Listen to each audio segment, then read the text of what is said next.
Chris, are we rolling? Yeah, we're rolling.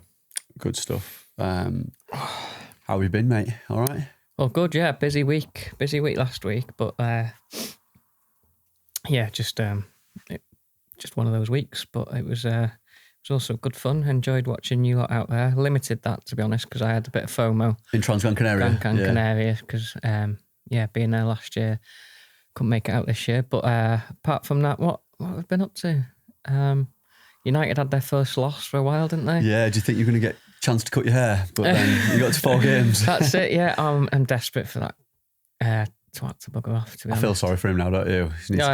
He should just shave it off and disappear.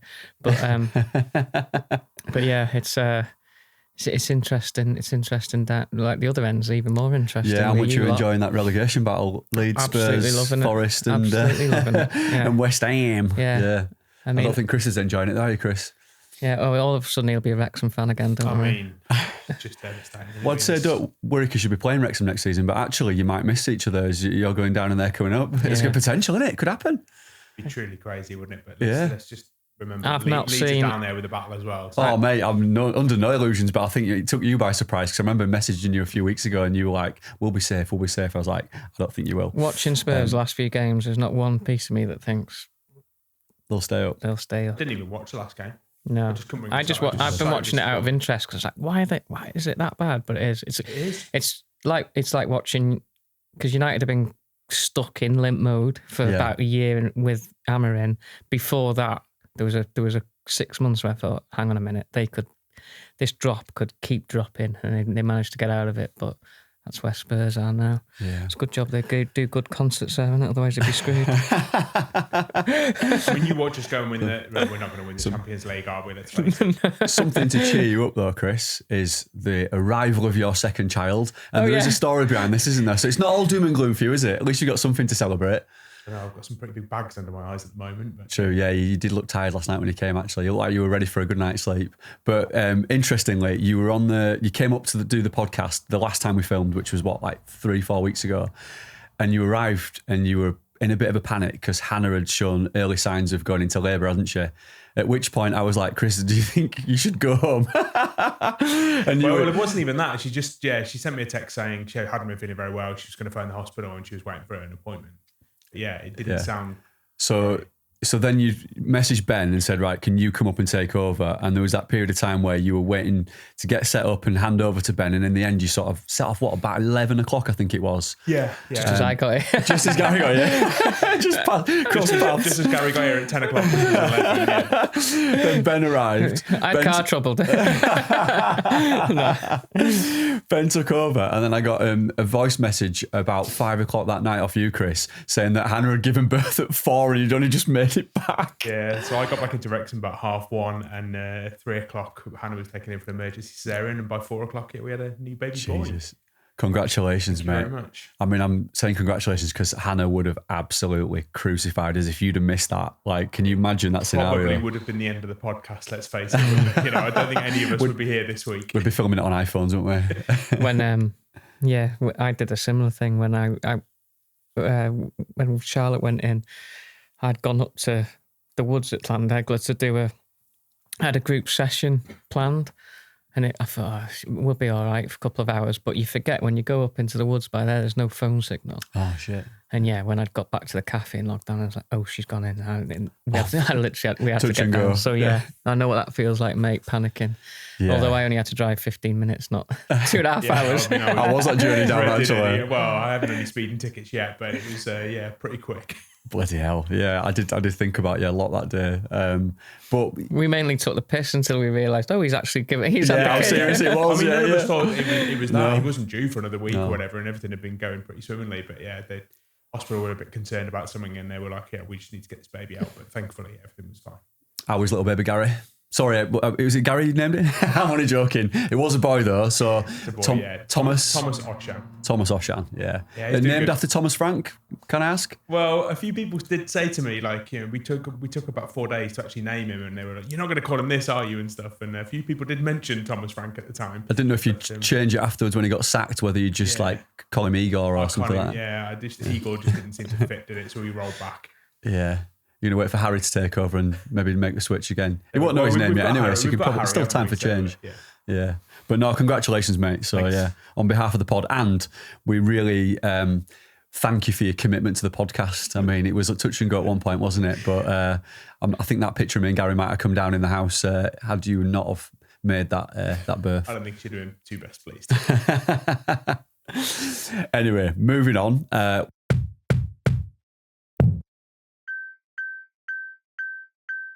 Welcome to the RUNcensored podcast with me, Ben Mounsey, Gary House.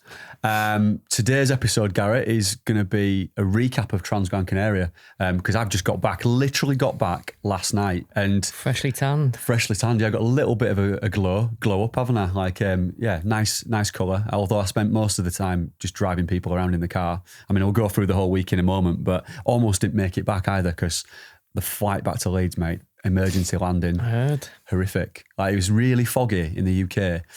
And coming in, they said to us, you're going to have to switch your phones off, everybody. And I was thinking, this is sounds pretty serious. And you couldn't see anything, obviously. And it was brace position for me from 15 minutes out. I was not in a good way. Shitting my pants. I'm not going to lie. Kirsty, absolutely fine. James next to me, absolutely fine. But I was crying a little bit. I'm not going to lie. I was more worried about getting the lead score as well. I was desperate to know if we'd beaten Norwich to make it through to the last 8. And then the guy behind me, actually, before the emergency landing kicked in, he was like, oh, it's 3-0. And I couldn't believe he got the score. Somehow he'd managed to get the score as he was mid-flight. But I was happy about that. Did that perk you up a bit? Or? Yeah, it did. But then I thought, can I trust him?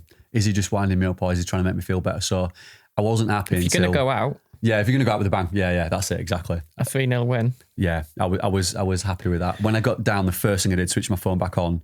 And when better that than came being Chris, he's in the brace position, being shafted by his Spurs fan every week. He's been living in that brace position. Yeah. Welcome to my world. That's how he watches the games, in brace position these days. Hey, I sit both seatbelts on. Behind the sofa. I sit next to the emergency exit in our house now. Brilliant. I heard he's been watching netball just in there. Classic. Right, well, I'm glad you're home safe anyway because, I couldn't do this on my own, to be honest. Yeah, it wouldn't quite would work be as the well, end of vice RUNcensored. versa. Yeah. We need somebody to bounce the conversation off of each other, don't we? So no, it's all good. But no, I was gutted to not have you there this time, mate, because we had a great time last year, didn't we? You running the big classic and seeing you on the beach. Doesn't feel like a year. I know everyone says it all the time, doesn't it? But it's gone really quick. Yeah, it's gone really quick. I went up to watch it again this year, but it just didn't seem right. You know, the start of the classic. It wasn't as good without you. Not the same without me. Nah, mate, no. Not at all.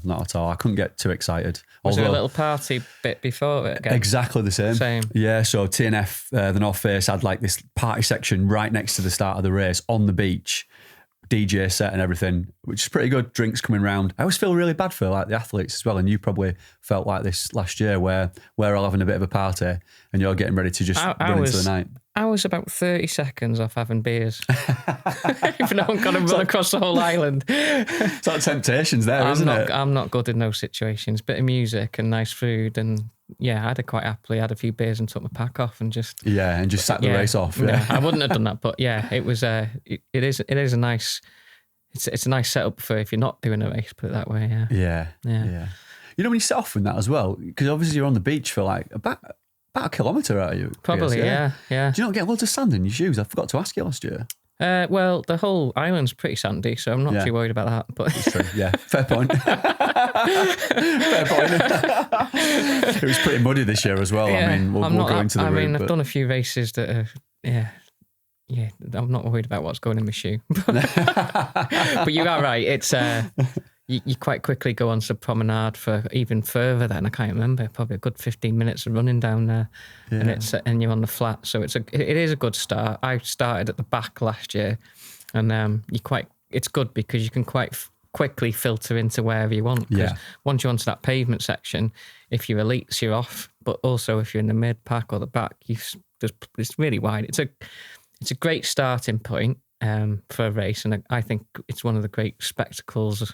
Watching it this year as well. Yeah. They really do it well. I just I just wish it wasn't point to point because it's and at midnight because The logistics of it isn't great. I'm sure you've done it twice now. It's a fair trek anywhere on that island, and I know we touched upon it last year as well, but there's a lot of time this week where I've just been in the car driving, and some days you're doing 6-7 hours in the car because it's such a small island, but the bottom end of the island, it can be 20 degrees and easy driving around the motorways, but then once you go into that interior in the mountains, it can take like 2 hours to get 25 miles, and those mountain paths and roads, Jesus, like we had some experiences which we'll talk about during this episode. This episode is brought to you by GiveStar. It's been a long time since I laced up my road shoes for a marathon, but if you're putting yourself through that this year, you may as well raise some serious money while you're at it. GiveStar is built for the next generation of fundraisers, and they have a great opportunity for you to be rewarded for your efforts. The Tap to Donate feature lets you take contactless donations straight from your phone, so no excuses from your mates. And you can fundraise for up to 4 charities at once. Here's the best bit though. Raise £200 on GiveStar and you'll get £100 vouchers to spend at ProDirect. Shoes, kit, tech, whatever you want. Go to the link in the show notes or our socials and make sure you use promo code Marathon2026. Even if you've already started your fundraising elsewhere, GiveStar can add existing donations to your new page. Hit £200 raised, unlock £100, run a marathon, fundraise properly. Now back to the episode. We had, because when you first went out, the weather didn't look that great, but we had about a day or two of sunshine. So we had blue skies, you had cloud, and then I think it swapped round. There was even a bit of snow up in the forest by Llandegla. Went round one morning. It was that cold again. Yeah, I saw some snow. The day that you had sun again, I think, pretty much. I did see on people's Instagram that we'd had snow here as well. Don't get me wrong, it wasn't. I'm in talking. Is that snow? And yes, just a little bit. Just a covering, a dusting. Yeah. But interesting week. So before we get into Transgrancanaria, we had the news of the UTS routes come out. Yes, of course. I had a lot of fun and a lot of, just disappointment over it, I guess, more than anything, being a North Walian and a trail runner. Yeah. No, I felt like you were out the country at the time. So I think it's sometimes easy to be in that because the people you follow on social media and your friends, and I'm always a bit wary of being in a bubble. Like a bit of an echo chamber of thought. What was it like? Was it as controversial and as much of a blow up out there? Or to be honest, similar to you, like when you're out there, you're just in that moment and you're in that event. But saying that, we obviously text each other every day and share reels and things and messages. Always. I text you more than I text Kirsty. You were the first one to tell me about it. And then I went on and had a look did all the research around it, and obvious disappointment from you. And I thought it massively disappointing to change the route so severely. But then I saw your reel as well. By the way, I thought that reel you did on Instagram was probably one of your best. Yeah, it's one of my favourites. In my top 3 Gary House reels was funny, that. Yeah. It was brilliant, mate. It was itching. Summed it up perfectly. You know what? I don't usually do that kind of reacting stuff, but I had 10 minutes before I went to football. I thought, I'm just going to do this because it was in my head. Yeah. And I might not do it if I don't do it tomorrow. And then it went down a storm, to be honest. More than I thought it was. I think it was like reflective of how everybody felt. So it was brilliant a moment, and to deliver it in the way you did with that like comedy aspect as always, like I think it was perfect. But it was just perfect. Yeah. Perfect. And I think everyone's frustrations were felt. And I also then saw, to answer your question, like people like Andy Berry did a little reel, so I found that really interesting as well, because it is disappointing, especially, and I spoke to Elsie Davis as well, and after the classic race, just yesterday actually, we sat around the pool, and she said she was targeting that as one of her big races, and in terms of like prep as well for UTMB. 100K. She was looking forward to getting the vert in, and like she'd picked that race because of the profile, because of the route, and now it's like, well, I probably won't do it now because it's not delivering what I signed up for and what I was promised. And that's proof that. So let's kind of cover it in case people have been living under a rock or feeding babies at 3 a.m. because I don't know anything about this. Yeah, but you're not going to be interested in UTS 100K. The premise has been the UTS formed years ago by Mike Jones. It's a true Alpine experience, as much as you can get in the UK. You can probably say that. The 100K course, the 100-mile course, they're the 2 toughest in their category in the UK, hands down. 100k in terms of terrain and elevation and all that kind of stuff. So you've got the 100k, which, all routes cover major parts of Snowdonia and Eleri, but the kind of the 100k specifically and the 100 mile covered the Glidders, Tryfan specifically, Penyrol Wen, or Carneddau, all that side of Snowdonia and Eleri. That, you know, if you want that experience of technical terrain, there's no better place, right? So yes, there are lots of people, understandably, that want to collect stones for UTMB so that they can go on to hopefully Chamonix, and be there. But there is also, especially in the UK and outside the UK, both elites and people all the way through the field that want to run those routes because of the route. Yeah. And some will be a mixture of both. Probably like Elsie, she wants to do well as an elite athlete, but also, you know, that route, you don't often get it. Yeah, we've got some sky running races and stuff, but it will A, be the most competitive field, and B, be the most gnarly kind of technical terrain for 100k. So it's been like that. There's been small changes over the years, and when entries opened, I don't know, last year sometime, probably September, I haven't checked that, all events pretty much sell out apart from the 100 miles, understandably. So the 100k has been sold out for a long time, but the route has not been published on the website. Now that's quite normal, especially at UTS, because of permissions and access and things like this. But the route has in the main remained the same, So again, in the last couple of weeks, there was, first of all, the 80k announced. So UTMB added the 80k distance, which I'm not going to get into too much in terms of, you know, how many numbers they're getting into that, but that had hundreds of people enter straight away. That interestingly started out towards Carnarvon and worked its way back to Llanberis. So they're well aware that they couldn't probably add another distance that started and finished in Llanberis. So you could argue that, is that in light of, are they planning for the future? Do they know that they've got a problem with 100k? We don't 100% know that, because again, all this could be made a lot clearer with better communication from UTS specifically. So the 100k, that's sold out, but then that opens up some more entries. So everyone's thinking, well, hang on, can I not? Because a lot of people that are in the 80k have missed out on the 100k. So they enter the 80k, and then they open up entries to the 100k. So the first problem they've got, lots of people are saying, can't I now enter the 100k? Can I move it? Understandably, fair right? question. Yeah, exactly, because they weren't aware that there was going to be more. It's the timing of this is all very important, because it's it's not by accident. Because if you opened up more entries for the 100k, they'd get less for the entry k. You can't tell me this was a last-minute decision. It was pre-planned. No. And the fact that it's getting so close to the event now in terms of prep for everyone, and they still haven't published routes as an experienced runner, you're starting thinking...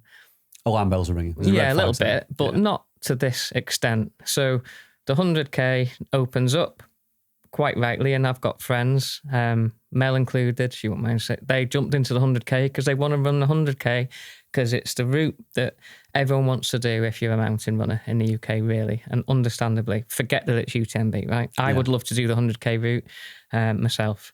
So after it's then full up again, a couple of days later, they publish the route, and it's a completely different race to what has been in the past. And you can, well, not argue really, but their argument will be that they haven't published a route. They can publish whatever route they want, really, because that's under the terms and conditions. There's no, they don't have to keep that old route, but the assumption is it's going to be there or thereabouts, right? It now takes in completely different part of Snowdonia. There's over 2,000 metres of elevation chopped off it.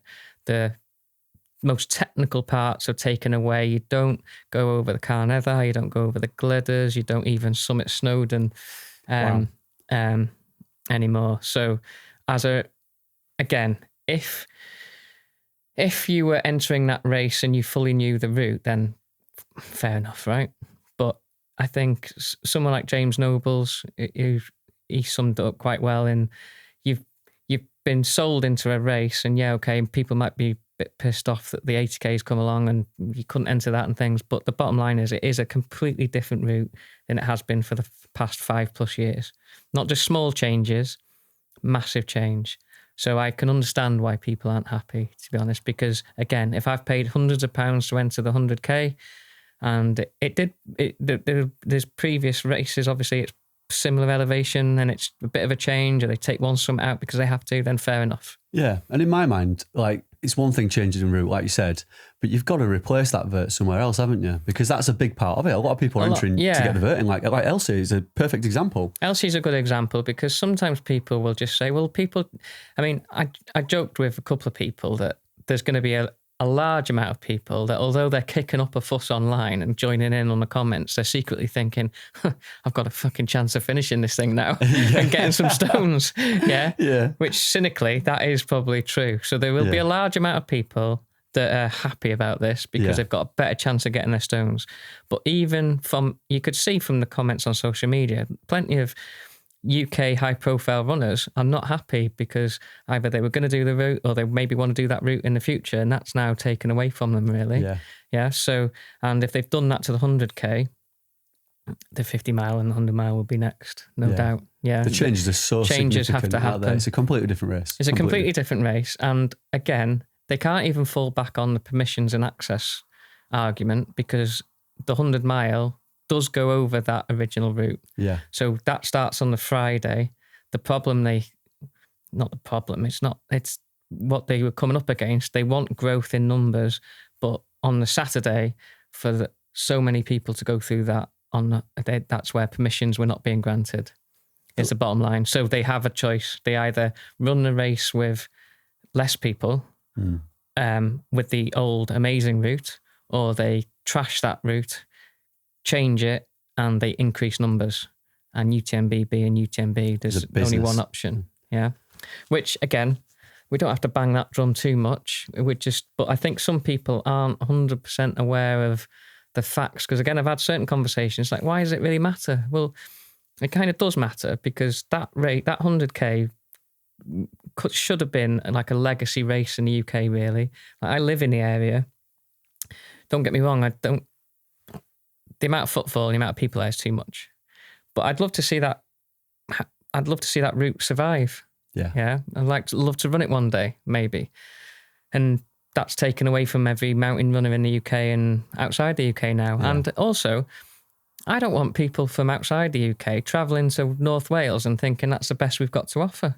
Yeah, it's mis-selling the area, isn't it? It is a nice route and all that kind of thing. People will argue, well, it's still a lovely route. And yes, it is, but it's not what we want to show off in terms of mountain racing specifically. It's a trail race or bog race now. I think the reputation of that race has been built on that route, and people have come from different countries. And I've spoken to sponsored athletes from other countries, high-level elites, who've said that arguably that route, that 100-mile route's harder than UTMB. Like, it's technical, it's the conditions are often quite extreme. And it's caught a lot of them out, but they've, from the odd ones, and I've read reports in the past, when they've caught them out, they've almost enjoyed the fact that they've been caught out. It's been a learning experience. They weren't, and that's what I want as an impression of living there. That's what I want people to have, that impression, to be honest. Yeah. I like it when I go to somewhere completely new and I'm caught out. Yeah, it's not a bad thing. It's like, oh shit, that was amazing. You want people to come and experience the best that North Wales has to offer and Snowdonia has to offer. And I guess you're going to tell me now, though, it's all right because they've given a discount back to people and a bit of a refund. Is that right, Gary? Well, I couldn't get through on the phone line. There was so many. the helpline was jammed. Yeah. Did it break up at that point? Yeah. Yeah. Breaking up. That's not going to happen, is it? No, it's not. No. You know, this year they will ride the storm, and then next year it will sell out again as a new race, which, again, we might sound bitter and stuff, but don't get me wrong, there's lots of elements about UTMB that I still enjoy and stuff. And like I said, we enjoy going out to Chamonix, and I love that I love seeing people cross the finish line. I'm still coaching people towards that 100K, which again, that's pissed me off because I've had to rewrite plans and things. So it's just, again, the underlying thing is it's disappointment, and it's now there's going to be so many people there on the Saturday, and my worry is there's going to be a higher amount of people that come away with a bad race experience and it's North Wales, and that's what I mean, I love North Wales. Yeah. And yes, there's lots of other race companies out there doing other races, but this is now the one that everyone looks to. It's the pinnacle. It's a showcase for North Wales. It's a showcase for UK. We know there's more UTMB races coming in the UK. Yeah, I also know that races in North Wales particularly and UK-wide are struggling around UTS time and ARC time for numbers because it's such a vacuum. And it's like, okay, I would love to have UTMB races in this country, in the UK, but I also want other options and I also want a good race experience for everyone. So my point of view, it is very disappointing, to be honest. There's no other way about it. And yeah, again, I can make jokes about it and stuff, but that's just my way of communicating. Yeah. I could do a serious post and 5,000 people will see it, whereas I can do that one that's a bit of fun. And now it gets the point across. Well, 150,000 people have watched it now. So that's my way of communicating a message to people. Yeah. Yeah, that they should at least look into it a little bit more and choose wisely. Do you think it would have been received better, the communication, if that decision had been conveyed earlier? You know, like, so before people had signed up and said, we're making these changes. I mean, you can still sign up, but it's a different race. But it's almost like they've changed the rules afterwards, haven't they? It's like going to buy a new car and then going in for a Ferrari and coming home with a Ford Fiesta, isn't it? Yeah. After you've signed the paperwork and sent your money across. You could slightly argue that, you know, what kind of mad person is signing up for a race in Snowdonia without knowing the route first? True. Yeah. But I mean, it's happened in the past where the final route hasn't been published. Yeah, so that even if they just said, look, if you were a lone race director, you'd probably be a bit more open with communication. Say, look, we're struggling for permissions and access. We're working on it. Maybe we're holding entries until we've got a route. Any of those kind of things would have been great. I know that's not going to happen with UTMB, trust me, but that's why people are unhappy with it. And again, they won't have this problem next year because the route will be the route, and then you get to make an informed choice, and it will probably still sell out. So they're not bothered. I honestly don't think they're bothered about this. Yeah, no. You can see that by the amount of the amount in the groups, in the pages, and that's just people that have social media commenting and stuff, and the only communication they come back with was some bit of AI generated shite, basically. There's no feeling or thought there. No, it was 100% a ChatGPT response to some genuine concerns from people that have paid good money, which again, it's just wrong. So hopefully this week, more communication. I'm not expecting them to reverse the route or anything, but it's just another bump in the road for when you don't want to be constantly moaning about UTMB. And like I said, I want UTMB races in this country. I want people that I coach and friends to be able to qualify for Chamonix. I just want it done the right way. Yeah. And it's a bit more sustainably and stuff. And, you know, I've only been to the ARC once, but I don't feel like I'd ever go and run the ARC again because it's not a great experience anymore. Even though the people left involved are still involved and stuff, but that they're hanging on, I think. And I think there were some issues there this year, weren't there? In terms of, like, I know the weather did not help things because it absolutely annihilated the route, but also the parking, didn't it, and everything like that. I saw the pictures and the videos that you sent me. They've been very lucky. They've been very lucky since they took over UTS. I think they had one bad weather year, the first one, but it was lower numbers then. If a bad weather year happens as it stands now, they're going to really struggle in those mountains. I know they rerouted the 100k, but the amount of people is the problem. It's almost now a bad weather route, isn't it? Yeah. You know, without it being bad weather. Yeah, you're right. And that's what they're not daft. You don't just conjure up these routes, and you don't just conjure up an 80k necessarily. They've known for a long time, exactly. Let's be honest. Yeah, this is the route they're going down. And the 50k is still an amazing route, and 100 mile is still an amazing route. But how long will that last?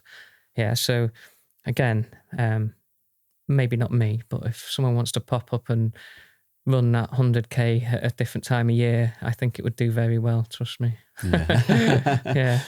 Yeah. So, no, I mean, well done for speaking out as well, guys, because that was a brilliant reel. Yeah, entertaining, but also, like, it really echoed everybody's feelings, I think. And I've spoken to people behind the scenes in terms of, you know, I know the volunteers that have been involved and they're pulling their support. And I know the runners that have ran it for years and they don't want to run it again.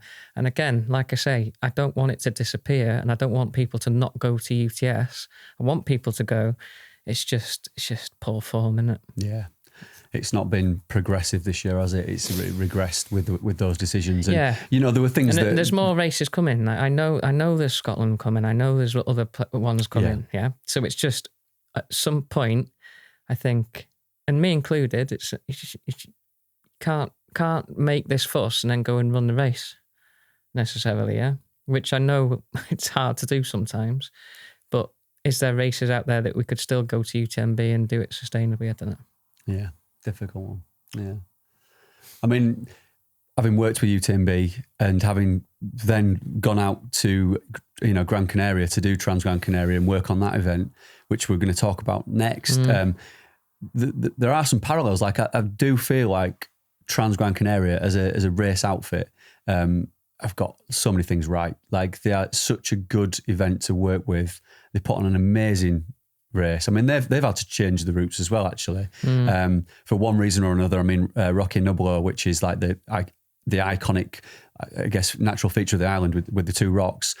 The access to that's been limited. It's still in a few of the races, but it's been taken out of others. So they've had to, over the years, make tweaks and changes. And there was a big reroute because of, I think, landslide as well, and the effect of the impact on the environment, that you don't actually now go through Tunte. You know, when I saw you with the briefcase up that climb when I came and met you, you go down the other side now. So there've been some changes, but let's be honest, they're like minor in terms of the overall route. It's not like they've they're just essential changes which all races you expect of that nature go through. Yeah, you expect that. But I think they've created a really good event, and they're also really easy to work with. Yeah. You know, last week before we went, I'd got a message off the guy who, Jota, he runs the whole of the media team. Like he does all, he's got the full team in operation. He's got all his media crew out there. He sorts their media passes out, and he's messaging me like saying, "Oh, I've got you a pass for the party on the Friday night if you want one, and do you need anything?" And like, you know, I'm looking forward to seeing you. I'd never get that from UTMB. That level of like personal connection. Yeah. Honestly, it's refreshing. Like they're amazing to him. Nothing's ever too much trouble for him. And like during the week, I'm messaging him saying like, "Oh, I've got these images. Do you want them?" And he's saying to me like, "Oh, here's the links to all the assets we've got, and here's the info."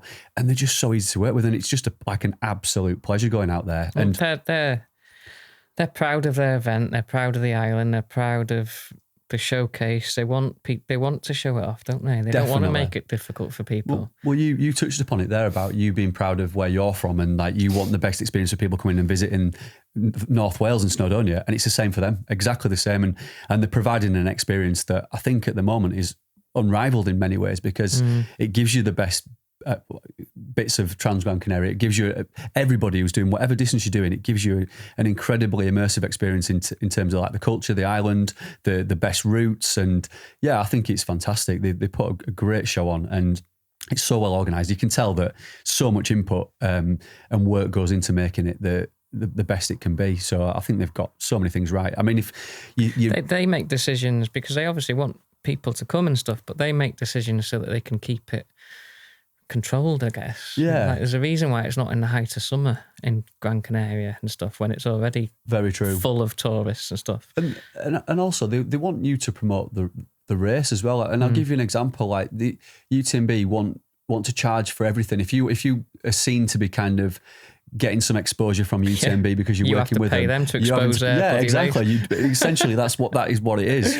Whereas with Transgrancanaria, they're happy for you to promote the event, so they can't do enough for you. Remember last year how shocked we were that I'd put that reel up and they'd reshared the reel. Yeah, that's right. Like they're gonna fucking send me a bill for resharing my bloody thing here. We're waiting for the invoice coming through, weren't we? Yeah, it should be. It was quite nice around. when they did that. Actually, I didn't think they would. No, but that's like you say, it shuts a shock. Whereas a lot of other outfits, you don't get. It's just different. Yeah, it's just. Yeah, different. I mean, I messaged Jota after the first day after the vertical, and I was like, "We've got this content. It's going out. Do you fancy collaborating?" It's like, "Yeah, just send me the invite." It was like, "Brilliant. Hit the button. Done." Yeah, so perfect. So yeah, it's really good what they're doing out there. And I think the North Face, who sponsor the race now, I mean, they've got to be happy with it because they've made it look premium as well. I mean, I know before it was Brooks and they did a good job, but like I think the North Face have taken this to another level now. The whole branding looks incredible. I don't know if you'd have seen as much, but I was watching as much as I could of the live stream through YouTube and stuff.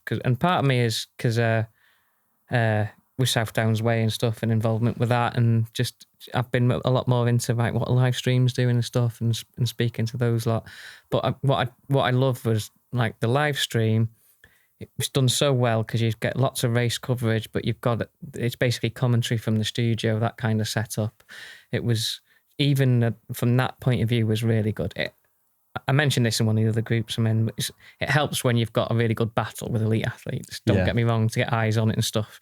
But it almost looked like the live stream was great quality, and they were relying more, from my point of view, like Transgrancanaria themselves, almost relying more on the quality of the reels coming out from like North Face. Yeah, to be honest, because they were constantly on it, and it was almost one look, one theme, and it was really good. Yeah, and that was, you could have followed that race and series of races for the week just from following those reels. Definitely. Which is when you know you've kind of really got it nailed, to be honest. Yeah. Because there will be people that want to watch it live, but there's also like for reach and everything, like, you can now instantly update people through that media as well. Definitely. And like you said, you've got the North Face covering it, and rightly so, because it's their event. So their content is like premium. It's the best. And they've got big crews out there following all their athletes in the individual races. You've also got the likes of ASICS and the other brands that are going out to follow their athletes as well. So they're making content on their channel, Salomon as well. In fact, I was following a few of the team buses during the week. And then we even had our own. I mean, we'll come on to it in more detail, but SportsShoes, we worked with the North Face. We took out the North Face Explorer Team UK this year with Rich Gale, Josh Beaumont, Kate Battersby. So they were repping the North Face UK alongside SportsShoes. And then it was the first event where we've unleashed some of the athletes on the SportsShoes Pro Alpine Trail team, the PATT team. So we've set this account up, sportshoes.patt, PATT, and not Pat Butcher. Not Pat Butcher. Pat, not to be confused. All right, Pat. So not to be confused with Pat Butcher, the PATT team, the SportsShoes PATT team. Although it will be now. Although if Pat Butcher's interested in coming on, she's probably got a few followers. I'm happily have a conversation with her, but she might have to do some training. But we covered it, I felt really well, because we did like a deep dive and an insight into following the athletes during their races. And like even the content that we were producing will like help to showcase the event and like allow people in to have an insight into what it's like to race some of these classic distances. So yeah, we've got all the brands. We've got Transgrancanaria as an event organisation putting the content out there, and then the retail partners like us. So I think you're right. I think the level of content has gone up several notches this year, but I'd heard some good things about the commentary of the races. I didn't see the live feeds. A lot of follow cams and stuff like this. So yeah, it was just really good. And granted that you had a bit of battling at the front and stuff, but I was dipping in and out of it mainly. But it was really good. And like I said, I was there last year. So when you're there, you're not on top. You're immersed in it, aren't you? Yeah, you're just there, aren't you? Definitely. I wasn't there this year. It's a bit like UTMB. For the last few years, I haven't experienced it from being back in the UK. I imagine you're just getting bombarded. Oh, it must take over everyone's feeds. Exactly, yeah. And I got the impression that it was the same this year for Transgran. And much more. And to be fair to you, because I don't go looking for it necessarily, but like you say, and it's not just that it's not like it's you personally and Gilly putting it out. It would only show if it was doing well. Yeah. So that's a good test, to be honest. Pushing it in. That's very true, actually, yeah. And it just seemed to take over, everybody's feeds. But I mean, fair play to UTMB, because I think they've created this model where they've got an event where they've got several different disciplines within an event, and that's the model now that's been rolled out. Yeah. So you've not just got one race, it's across a week, and you've got people running short to ultra distances, but also the way that they cover the UTMB with those follow cams and the live feeds. I mean, it's better than anything I've ever seen in the sport. It's amazing. So let's applaud them for that, because that's ultimately like you say, as a fan of sport, I've said this before, you're still like squinting at the telly trying to listen to Randy Gaylord bloody talk crap for 12 hours, and then you might see a runner come through and stuff. That the speed in which the coverage has come on in 10 years is amazing. Yeah, it's great. As fans of the sport, it's great to see, isn't it? It is great, all that kind of side of it. But it's interesting because other races are doing a really good job. And it's like you say, you mentioned these big brands. I imagine it's a lot easier to not rock up, but you know what I mean? Go to Transgrancanaria, which is still one of the biggest races in the world, and produce content. Yeah. There's less barriers, isn't there? That's true. Oh, the access is amazing. I know the biggest brands have to kind of be at UTMB Chamonix, but they don't actually have to be at all the other races that UTMB do. No. So at some point, I wonder if they start thinking, well, we'll just do more of these events because we can make great content, a lot easier. Yeah, very true. Yeah. Very true. I mean, the accessibility of like the media passes and the way that you can work with Transgrancanaria is off the scale good. The challenges are not necessarily on the event side of things. It's more the logistics of the island and the weather as well and the terrain. So, and you know from last year that when you think of Gran Canaria, you just think, oh, it's wall-to-wall sunshine. I'll just throw a couple of pairs of Speedos and my shorts in the bag, which is what Gilly did, I think, this year. And you don't necessarily think, well, it could be -5, blowing a gale, snowing on top. Yeah. And it is, like, genuinely. I mean, the day we flew out, which was last Tuesday, like almost a week ago, there was snow on top of like Rocky and Oblo, which is crazy. You don't necessarily associate that with Gran Canaria, especially even at this time of year, which we're into March now. You still think it's going to be 20 odd degrees. And it is, to be fair, in the south of the island. But then when you move into the north, you could even go 10 miles. You could even go 200 metres and the temperature difference can be, like from the south to the north, it can be 20 degrees, genuinely. And people will say that's mad to say that. But the height difference, obviously, you're running up to quite a few thousand metres compared to sea level. So there's going to be a change there. But I remember when I ordered all the kit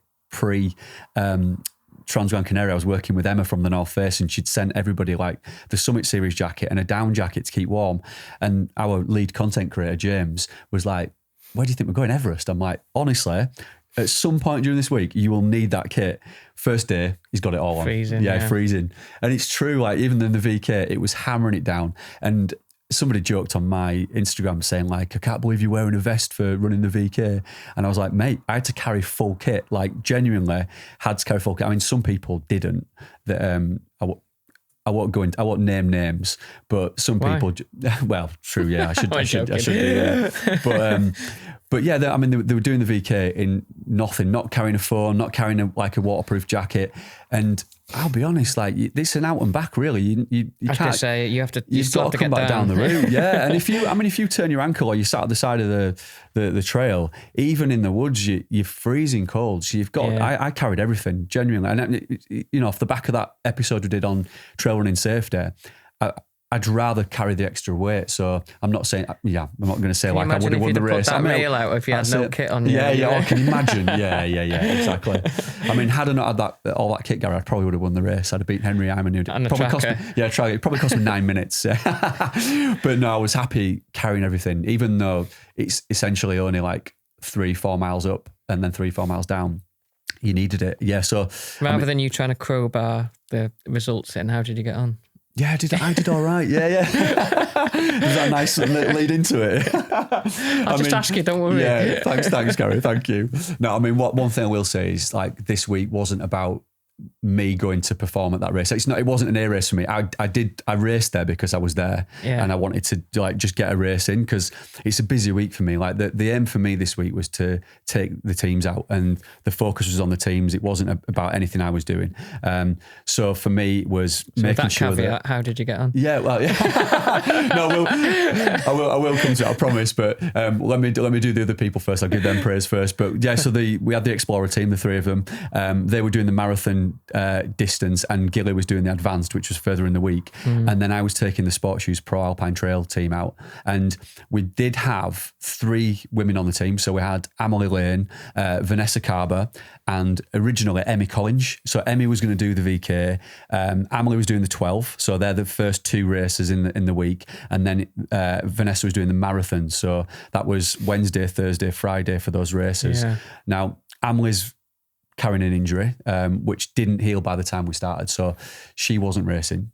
And then Emmy in the last week, not even a week before the event, said to me it wasn't going to be possible for her to race. So I had this headache last week of the fact that I'd only got one of the team racing, and these things happen. Like you can't be mad with these things, but at the same time, like a lot of planning, a lot of investments gone in from the brand, from us, getting people their flights, accommodation, kit, the content. So I made a last minute decision to try and get another runner in for Emmy. So we switched her out for Madeline Kappeler, who's a short distance specialist. She's on the German national team, really high quality runner. So it worked out well in the end. Was that for? That was the VK, and she also wanted to do the 12K. Oh, nice. And she was quite happy filming in the morning, doing some content shoots before the VK. So she had a busy week and she fully accepted it. And she's only just come back from like winter training. She's just getting back into the swing of things. So last minute decision. And what a good decision it was, because she won the VK, like smashed it out the park. Yeah. And she won the 12 as well. So first race experience for the Pro Alpine Trail team, 2 races in, 2 wins. Unreal. So for me, completed it, mate. Yeah. Like, everything else after that was going to be a bonus. Plus you had them out supporting as well. Yeah, exactly. Yeah. So it was brilliant. So like that for me was the real win of the great start to the weekend. I mean, I had a good race. Like I'm not a natural climber, but I love the VK, but I also hate it. Like it is absolute pain cave when you're doing it. So you're running for less than an hour essentially, but max effort, 1,000 meters straight up. It's not pretty. It's not enjoyable when you're in it, but strangely, I've only ever done one, and it's one of those weird things. It's like, if you do a 10K, I don't naturally enjoy a 10K, and it's over a lot quicker, but at least your effort matches your output, it feels like. Yeah. Because I'm running faster than I ever would be usually. Yeah, exactly. Whereas I remember in that VK thinking, my effort is absolutely sky high and it feels like my output is just going through the floor. Yeah. And you're just praying for any natural little break or any little, like, I can get my hands on these here or something like exactly. that. Yeah, you are. It's do you know what's also interesting about that VK as well? It's a time trial format, which is not uncommon for VK, by the way. Yeah. It's not a mass start. So you're setting off at like half a minute intervals, depending on where you set off in the race. So you don't ever know where you really are unless you're being passed like a million times by people or you're passing people. Yeah. But I was like one of the last to set off because they put a bit of pressure on me by giving me a bit of a ranking. So the last 10 people in the race, and I was just the 10th ranked, set off right at the very, very back. So I didn't have, like, there was a bit of a break as well in between setting off the mass, the bulk of the race to when we set off. So I wasn't really catching anybody till near the top, but I was getting passed by people behind as well. So I felt like I was having a good run, but you never really know where you are. Is that a nice position for you to be in almost? I think Because you kind of have some idea because you're technically ranked 10th. Exactly. So if one person goes past your 2 or 9, you kind of know. You kind of know where you are. A little bit, but that bit of pressure, knowing from your background as well, would probably help a little bit. Yeah, I think so. I love the time trial format, and I quite like the fact that you're running your own race as well, because you're not really having anybody affecting your race unless your head starts going when people come past or you go past people. So I did get past twice on the way up, but then I passed a few of the back enders as I got near the top. But then on the way up, we'd got this content team out, and there's a lad who works for us called Nathan Fewer. So Nathan he's just gone full time content creator, videographer, cameraman. I know, he's bloody amazing, is Nathan. He doesn't work for SportsShoes, but I use him a lot for content. And he was about a third of the way up the climb, and he's like running in front of me with his handheld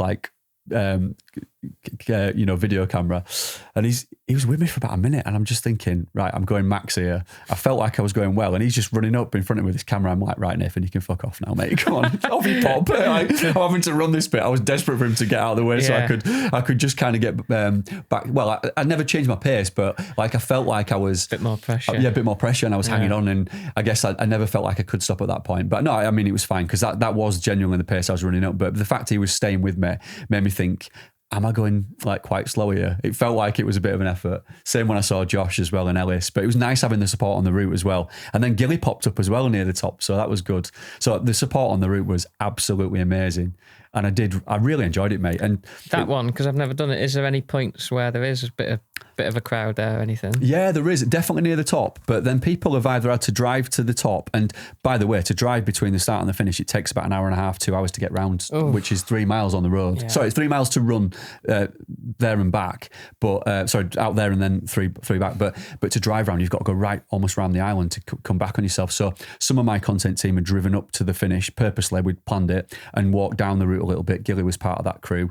And then the likes of Nathan, for example, he was in my car. He'd set off from the start and gone off ahead. So I'd like logistically place people like on various parts of the route so that it worked. But yeah, it was nice seeing people. So you did get like Tour de France style crowds near the top, which was brilliant.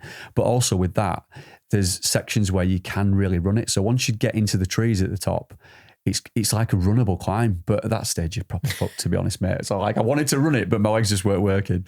But the conditions were cold and it was raining, but I liked it. I can't complain at all. Like I felt like I'd had a decent run. So I finished 9th in the end and second vet. So I was happy with that. But I'm just, like I said, I'm not a natural climber. I would have rather done the climb, turned around at the top and run back down. Yeah. And I reckon I could have absolutely nailed that descent. Yeah. Ideally, I'd have started at the top and finished at the bottom, cut out the climb.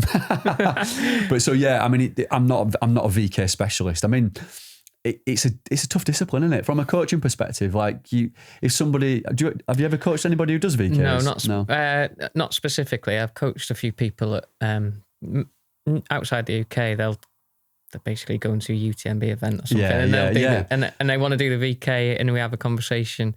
Don't get me wrong, if it's not the biggest race of the year, then yeah, go for it, kind of thing. Yeah. So you do.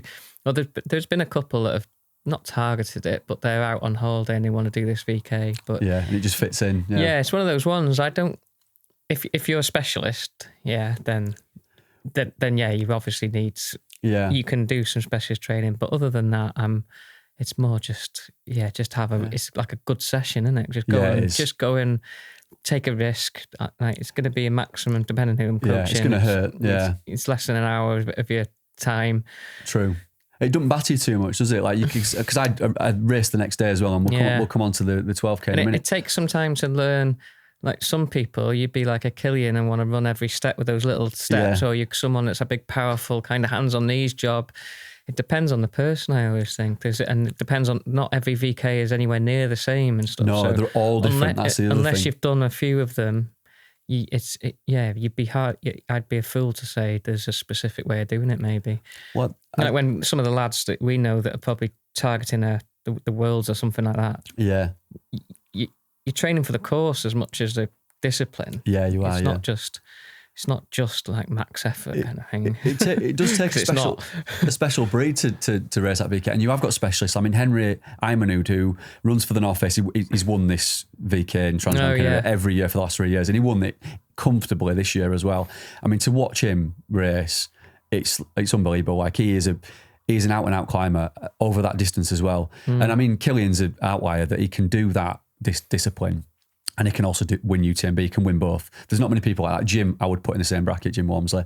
And then you've got people like Remy Benet as well, who over the short VK is probably, well, he's got the world record. He's unstoppable at the moment. And similar for the women, you've got some incredible people like Andrea Mayer, who, watching her, she rarely gets beaten. Emmy Collins, if Emmy would have come out, honestly, and she'd have been fit, I've no doubt in my mind she would have won that and maybe probably challenged for the record. And Madeline, to come out like last minute, she won by 10 seconds as well. So, but she wouldn't have known at the time because she was obviously running time trial. It wasn't until afterwards she realised, but she'd had a phenomenal run. So, and she's an out and out climber. So it's really, if you built that way and you enjoy that discipline, it's incredible. One thing that does get my goat a little bit about these events is that I always feel like with something like UTMB and the UTMB finals and Transgrancanaria, it's almost always about the showpiece events, the classic. Everybody's talking about the classic. Everybody's talking about the UTMB 100 miler.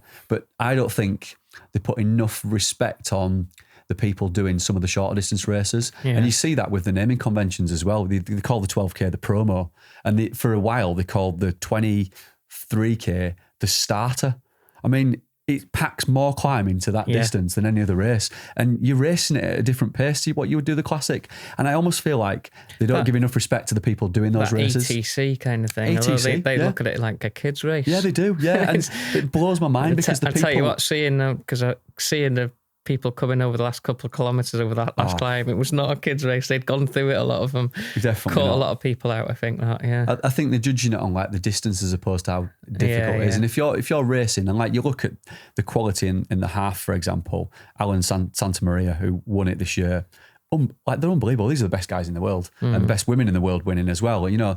And I feel like sometimes that the events that put these races on don't often give enough credit and enough respect to the short distance, because I'm a short distance racer, and I know we joke saying, you know, you don't need a tracker because you don't need poles to do these events, and you quite rightly so you don't, but equally, like, I do feel like as a short distance specialist it should get as much attention. I was going to say what I quite liked slightly more at Transgrancanaria is you do hear more about the VK, probably more about the VK than some of the small shorter distances. You're right, actually. Yeah, you're right, actually. Probably more than half. I couldn't tell you about the 12 or stuff like this, really. But the VK sometimes does catch people's attention. But you're right, it's unless you're part of a team or unless you're...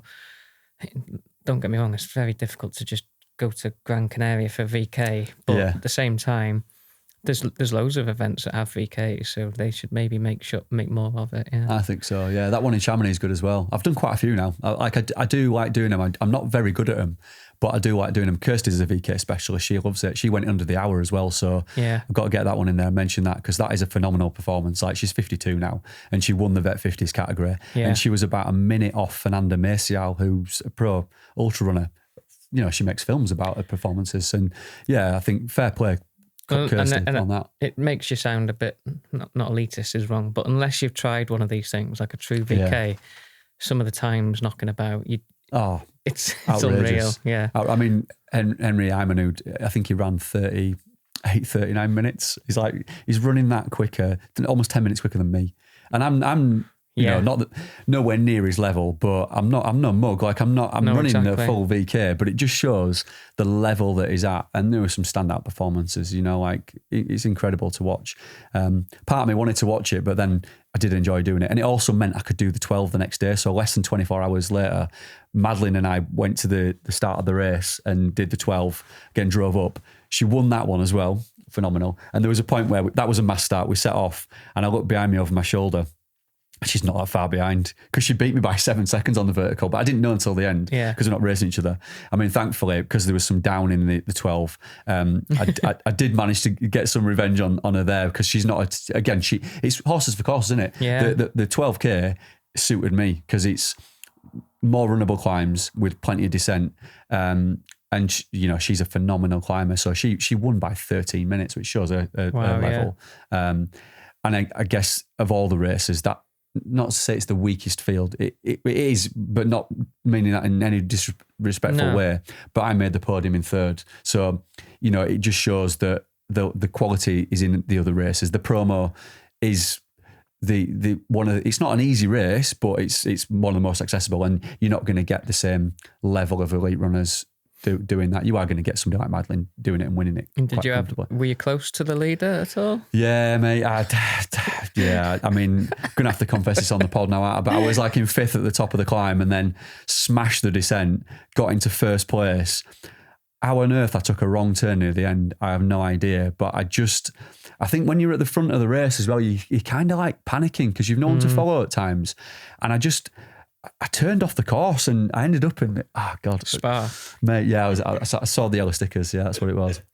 And long story short, I got back on the route. I didn't know where I was in the race at that point. I thought I might still be in the top 5, and I was in third, and I finished third. But the guy who was like behind me wouldn't have known that like he'd beat me. Do you know what I mean? Because I'd come past him on the descent and he wouldn't have known. So anyway, I can't complain. I got first vet as well, which is always a bonus in it. So happy days. Any prize for that? Got a little trophy. No cash, no hard cash. Sometimes you get a little random one. Yeah, you do actually. Yeah. They didn't really they didn't do anything for the vets. Nothing for the vets, and nothing major prize wise for the top 3. Right. You only got that when you did like one of the races above that in terms of distance. I mean, it must be quite a decent prize for the classic. Like, it must be really good. Party in the Alpine household. Yeah, my God, they smashed it, didn't they? We'll come on to the classic in a bit, yeah. And then we have the rest of the team pretty much doing the marathon distance then, that's a good race, isn't it? Yeah. The marathon. Yeah.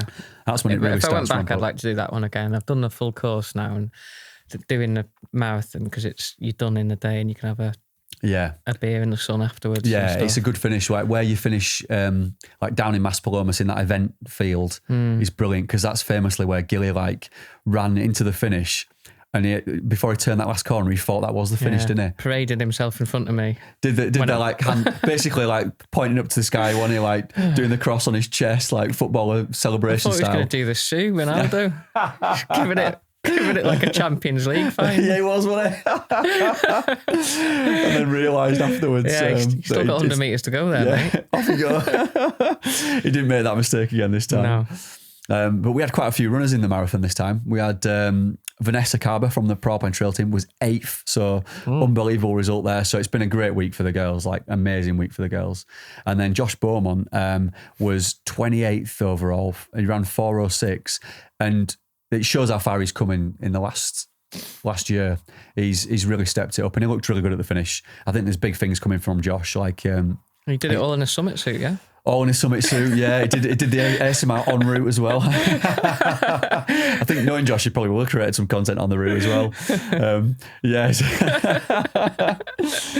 Oh, brilliant. And then Kate Battersby, she had a really good run in the marathon as well. And Ellis, our Ellis, my stepdaughter Ellis. I didn't know she was out there. I'm really proud of her. That's great, isn't it? Yeah, she did really well. I mean, to finish that route, because it was hot as well. They set off in cool conditions, but it was really, really hot. So it's an unusual profile, isn't it? Yeah, you go up a bit and then just have to hammer it down. Yeah, exactly. Yeah, it's a downhill finish, isn't it? Yeah. I should mention Nick Hardy as well from Ultra, because I kept missing him as he came through as well, and I felt really bad on him, because I was all cheering everybody else, and then he just, sometimes when people don't wear outfits that stand out, it was just blending into the masses. I saw it afterwards. I saw him in those offensive shorts. Yeah, I didn't pull him up on that enough, really, to be honest. So well done, Nick. But we need to have a word about them. I know shorts, you might be contractually obliged, but those things are.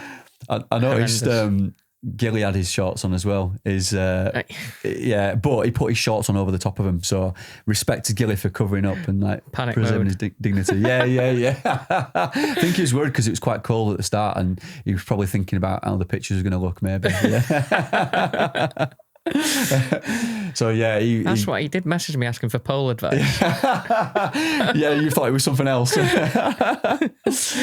And shout to Gilly, he did the advanced. He did well, did Gilly?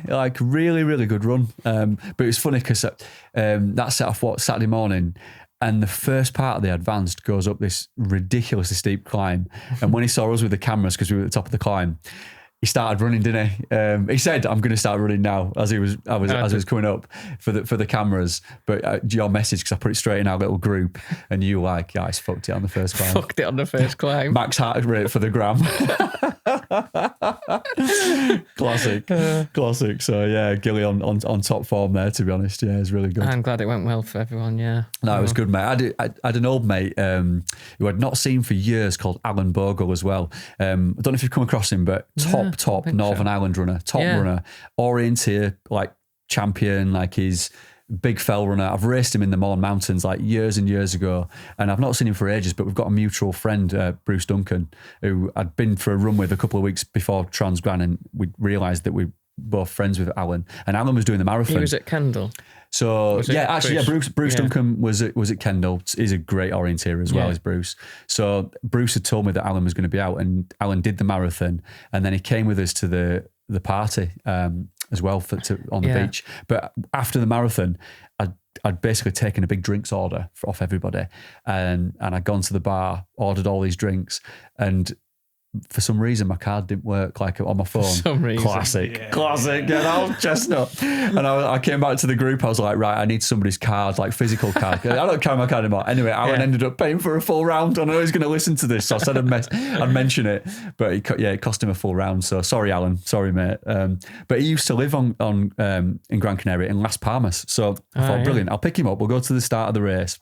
And I thought, I've got a navigator. He's top orienteer, lived in Las Palmas, Did he know his way around Las Palmas? Did he fuck? I'm not surprised. It all looks the same. Yeah, well, that's true. Yeah, that's true. All those little streaks. It was funny. When we were coming out, I was like, right, get us on the right path, Alan. He's like, yeah, I can't quite remember. It was really funny. And he could barely walk as well because he'd got cramp. He'd not done that specific training for the marathon, so he was in a world of pain afterwards. But no, we had a good laugh about that. He got us back eventually, so fair play, Alan. But no, it was good to see him. Really interesting guy, top runner as well.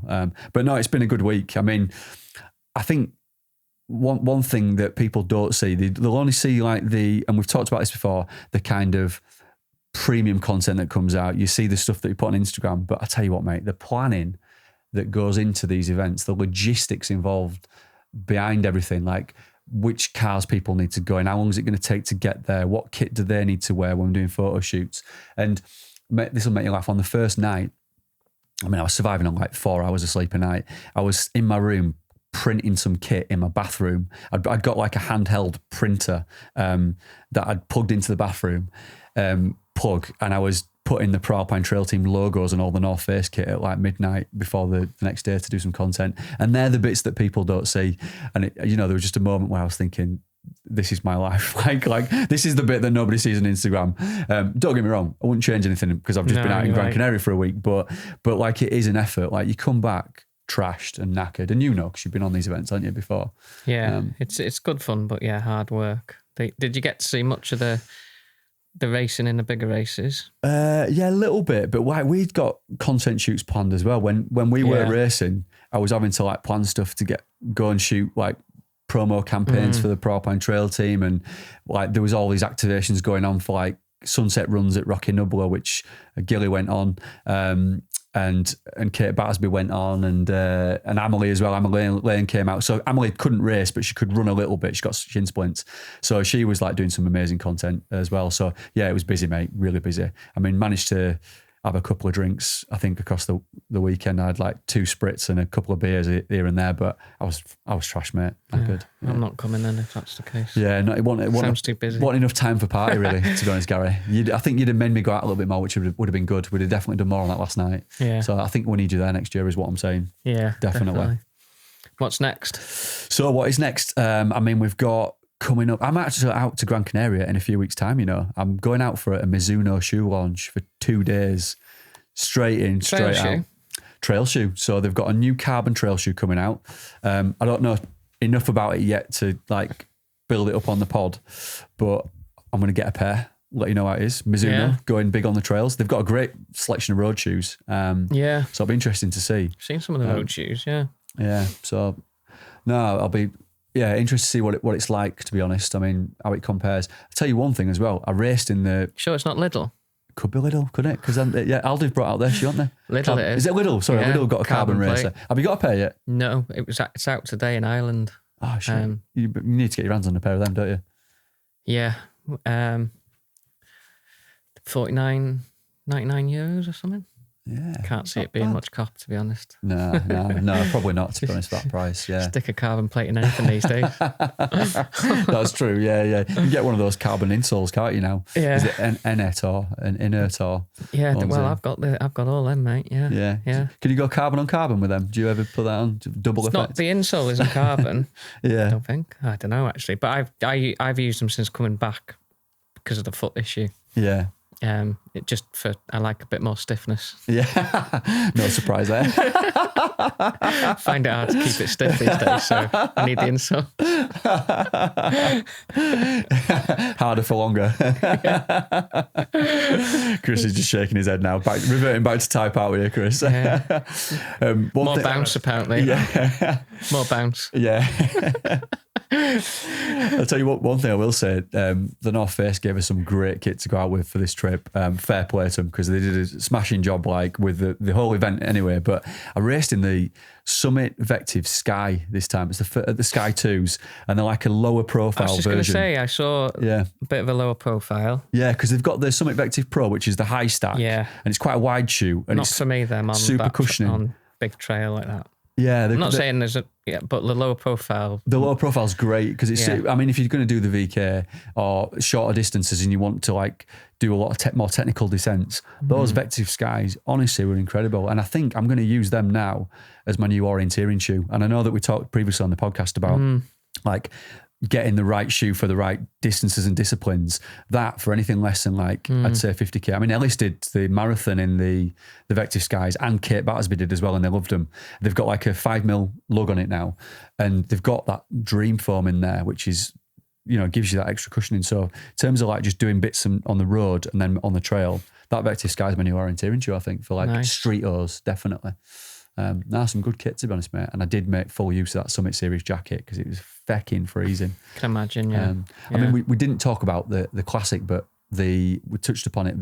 The Albans one, didn't they? Henrietta and John, double act. Yeah, it was looked like again out because it was at the weekend. I didn't see that much of it. Dipped in and out of the actual live coverage, but because I saw that it was a bit of a battle for them.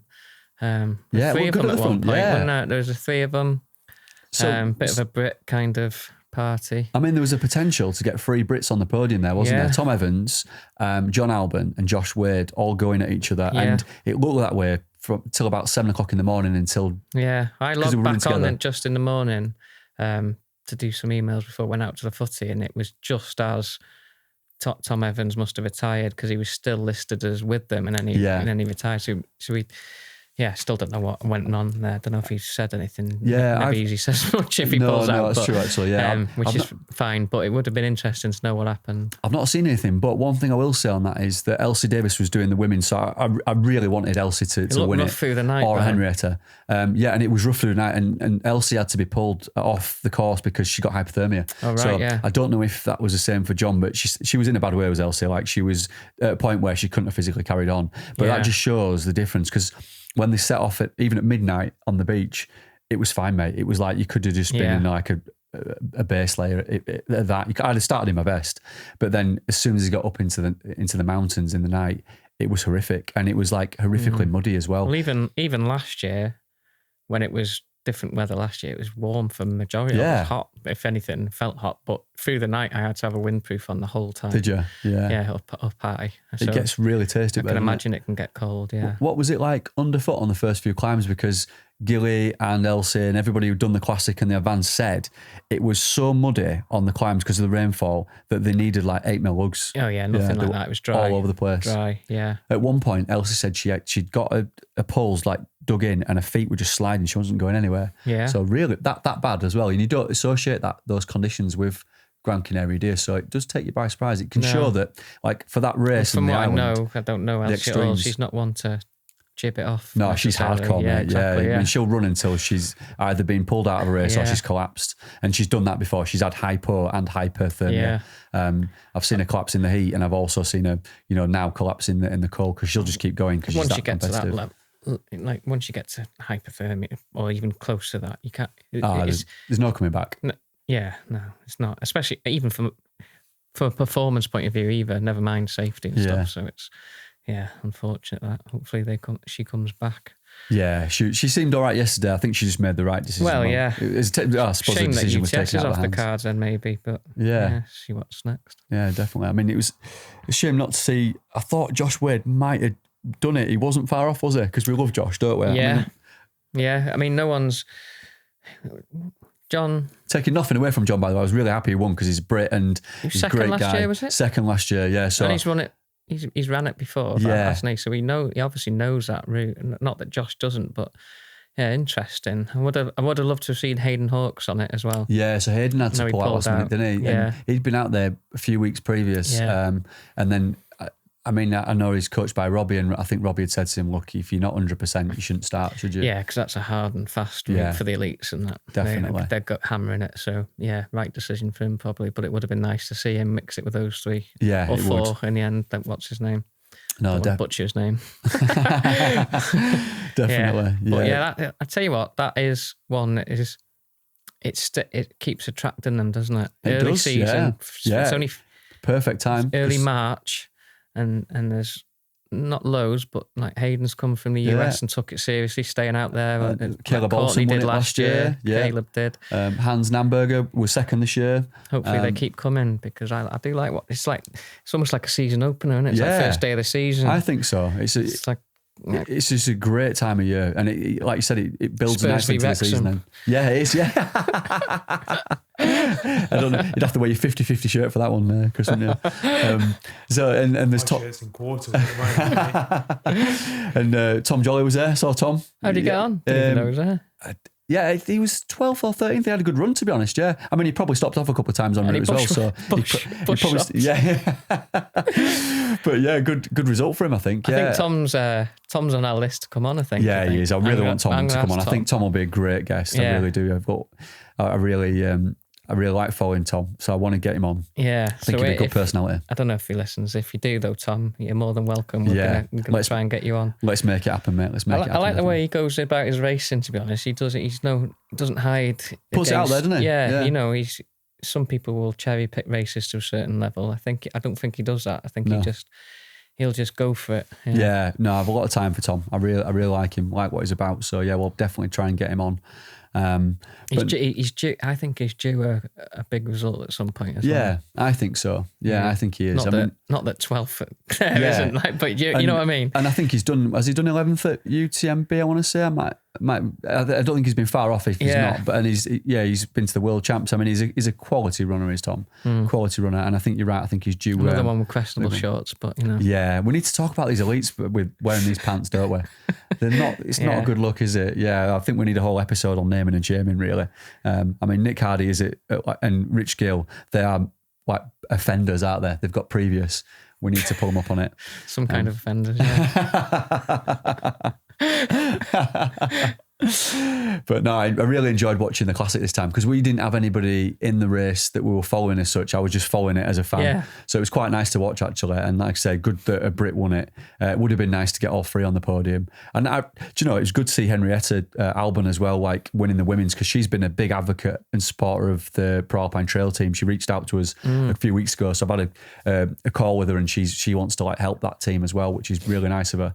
So I'm glad she won. And were they happy as a team kind of thing? Was that their first outing at an event? Yeah, first like big race together. We went out to Trophy Overnonia last year just to get some pre-launch content, but this was the first one where they were like fully competing.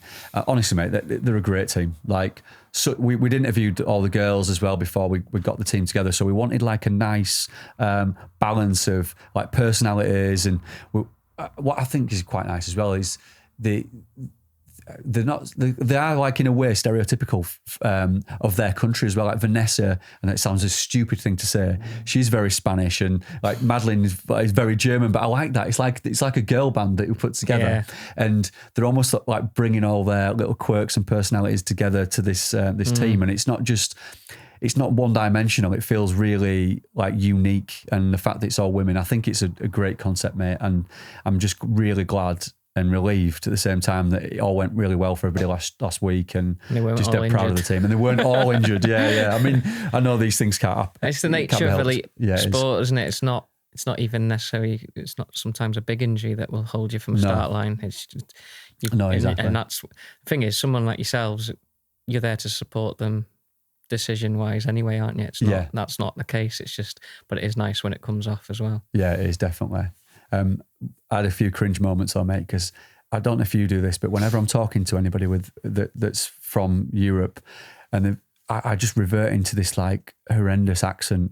It's called Benglish. Kirsty calls it Benglish, and it's like I heard it back on camera this week, and I threw up a little bit in my mouth because it was horrific. I can't help myself. It's like I'm trying to speak. Doing like Steve McLaren. Yeah, exactly, Steve McLaren, mate. Honestly, it's embarrassing. I can't help myself. So yeah, when the Benglish comes out, not very well, but I do latch on to accents quite quickly. Yeah. Like when I've been living in Manchester for 5 minutes, I was walking around like a Gallagher book. Yeah. But I just do slip into that, latch onto it without even knowing. It's not like a conscious thing. I don't know. It's easy done, isn't it? Yeah. I need to really get myself out of it. I'm just going to have to talk normally. I feel like I'm trying to help him speak and understand me, because I have to slow the accent down a little bit. But at the same time, It sounds horrific. I've got to get out of it. Honestly, it's a real ick. You're assuming they're listening. Yeah, that's true. That's true. Yeah, I wonder if they know I'm doing it and they're thinking this is cringing me right out. Just shut up.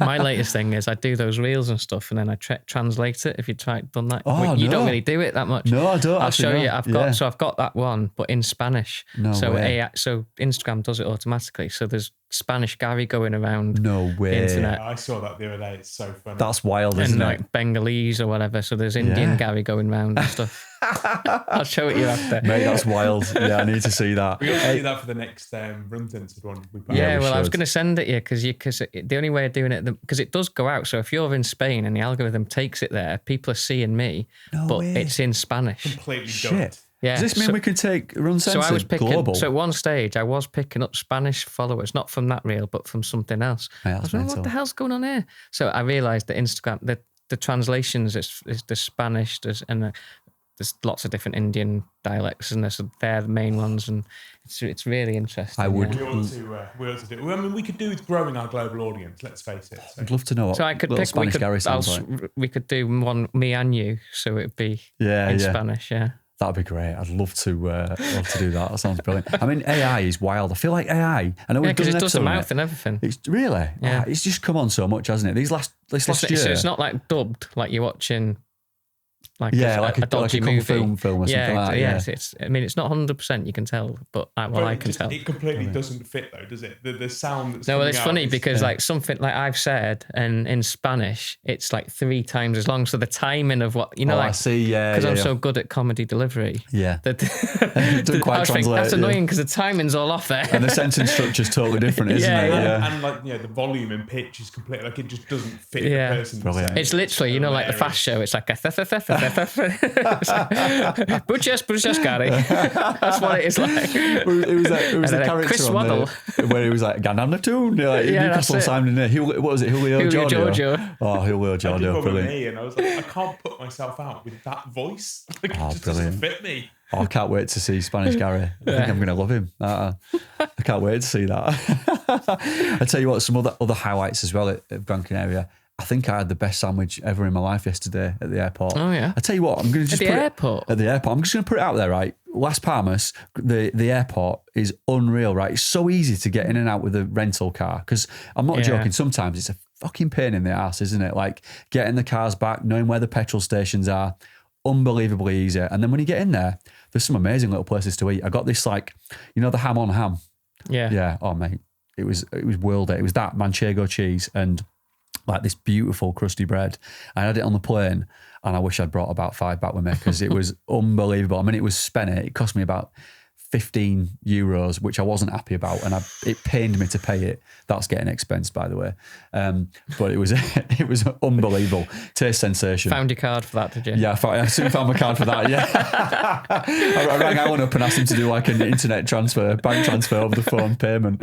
Yeah, I found my card for that one. Didn't buy anybody else one either. Just sorted myself out there with that. And then there's this. I don't know if you came with us last year, but there's a supermarket, Mercadona, which is really close to where we stay. It's not pronounced like that, by the way. I've just been annihilated by anybody's native speaking for that, but you would expect nothing less from me. But we call it Burgadonna because they sell these burgers in this supermarket near us. No, you told us though last time, I think. Unbelievable, mate. Yeah. I actually think though that sandwich I had in the airport yesterday in Gran Canaria was the worldie. It was the one. It's I've been thinking about it ever since. I mean, get them in the spa. First day as well. Did you see that? I found the spa. Yeah, nailed the spa. Spas over there are elite level. Yeah, they are good. There's one as you drive into Las Palmas. You can, like, in Spain in general, I think you go into a spa and you can pick up a few beers, you can pick up enough for your tea, pick up some sunglasses, pick up all kinds of stuff. If you were at one near the beach, so you can get like a bucket and spade, things like that as well. Like, they've got everything, mate. They've got absolutely everything. Yeah. But they are elite over there, the spas. And there's one as you're driving Las Palmas, and you're coming on the motorway, and like the Hollywood sign in America, the spa sign is on this hillside. I nearly crashed the car. I couldn't take my eyes off it. It was like just glowing up, big glow up on the night.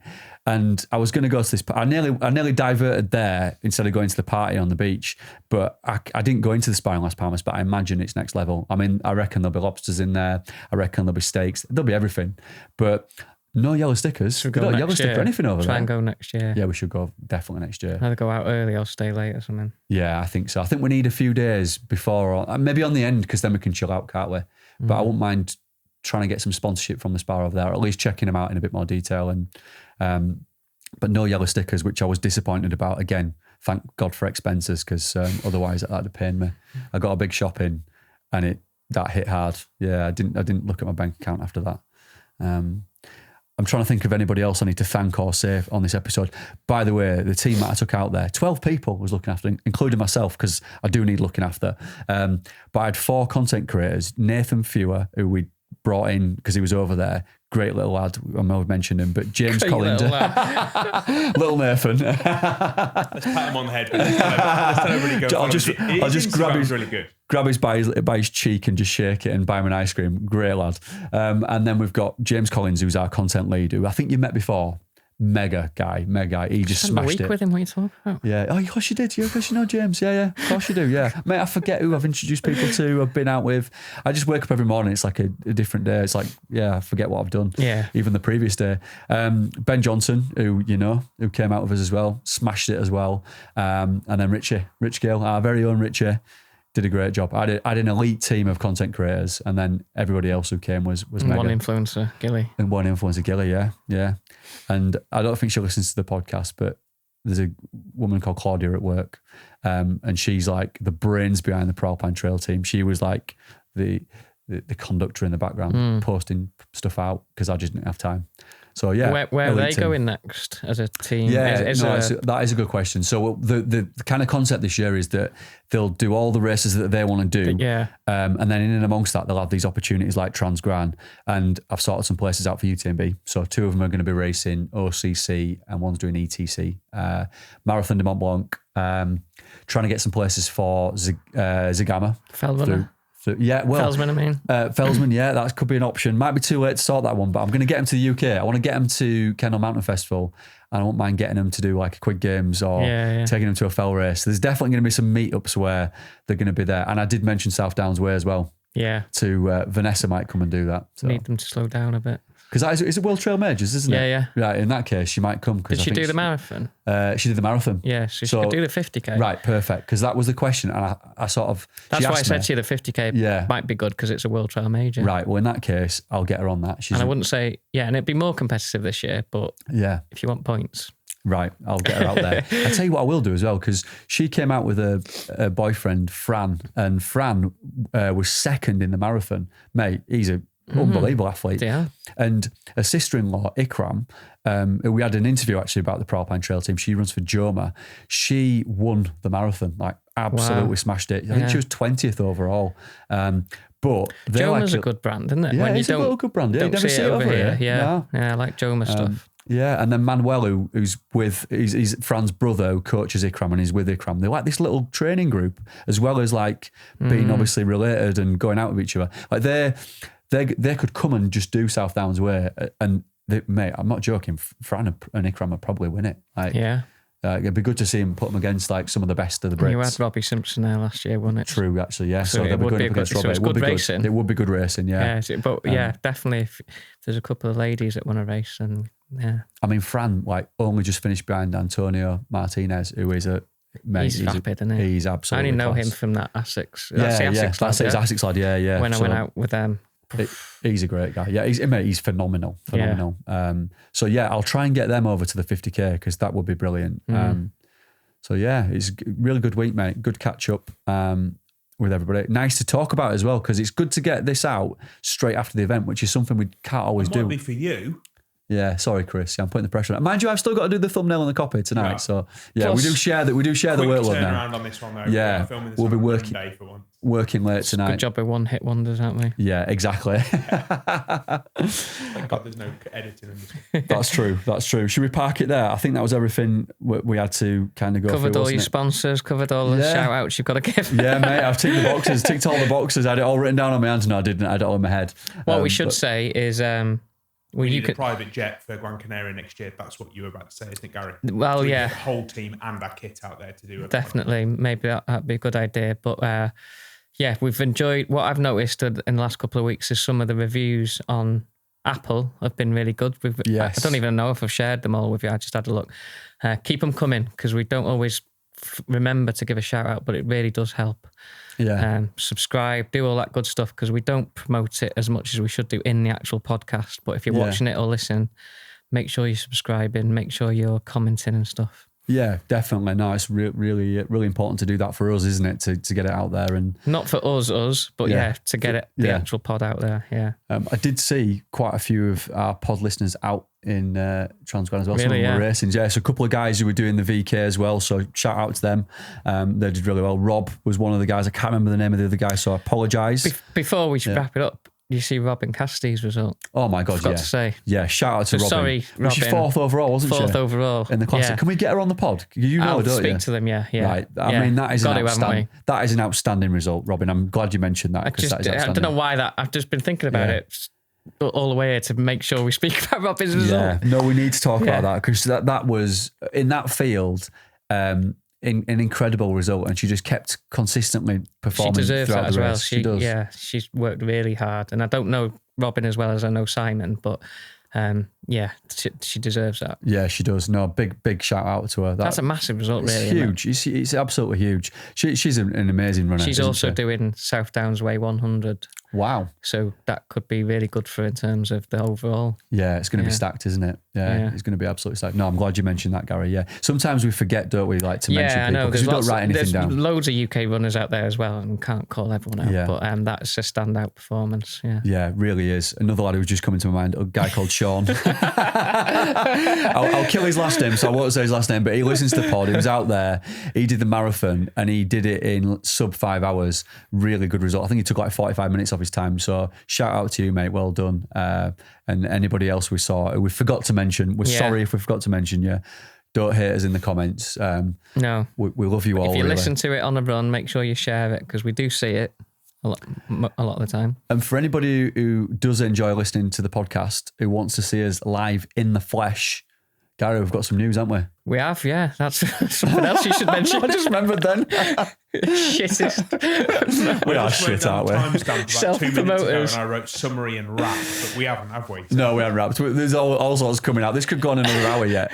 Right, Gary. There is a live RUNcensored happening, and because Ben's put me on the spot, 17th of April there is you what I go. want to 17th of April in a bar in Oswestry. Don't ask me which one. Yeah. It's Adrenaline Sports Events. The same people I did the talk event for last month. So you can find it easily or ask one of us online. But it is a group run and then a live chat GPT, essentially. We might get a guest on, we might not. But we haven't thought that far ahead yet. No. And I am just checking that. In fact, I got it right. It is the 17th of April. So it's a Friday evening. 6 till 10. Bit of a group run. Nice bar. Bar's open. Bit of music afterwards. And that is about as far as I know. This is where you did your talk the other week, isn't it? It's not same town. Different venue. Different venue. Right. Yeah. Okay. Yeah. Yeah. Oswestry. Yeah, but it's really accessible. It's in a bar this time, so you can have a nice drink and all that kind of thing. So Alan, who set that up, they've got a series of 10Ks, trail races, all sorts. He does do some talks, and this is the first live podcast. Am I going to have to do it in Welsh? I mean, I can, obviously. No, they're not very Welsh. Oswestry would be a good start. Yeah, Borderlands. Borderlands there. So you're all right. That's all right. I'll just turn up and do Benglish then instead. Yeah, there's. I don't know where the run's taken us. Well, we haven't thought about that, have we? We don't have to do that. I think Jules is doing that. That's good. We know Jules is he'll sort that out for us. It'll be good. But we will be running. We'll try and plan something for that. Like Gary said, it'll be a surprise on the night how it goes. We might just turn up with a beer and just go off script. It could happen. Yeah. So as many, you need a ticket. That's the other thing. So make sure you get a ticket. That's nothing to do with us. Go on Adrenaline Sports and get yourself a ticket. Hopefully see you there. Spot on. I think that's everything, isn't it? Is that it now? Chris, we're going to do the wrap up now. Is that okay? Yeah. I'm so hungry. I really need a wee as well. Okay, so without further ado, we'll see you next Tuesday.